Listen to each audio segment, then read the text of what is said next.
How to account log out in Edits and Instagram app. If you have been using the Edits application and wondering on how to log out from your account on it, don't worry. In this video, I will show you how to do it, so let's get started.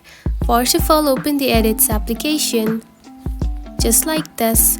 After opening it, you will find something like this on your home screen. Now to account logout, simply tap onto your profile icon at the top right corner. Just right here, select it.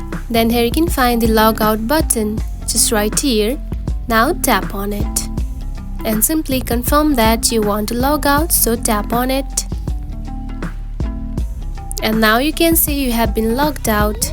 And that's it. This is how you can log out from your account in the Edits and Instagram app.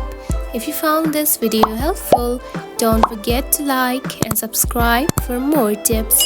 Thanks for watching.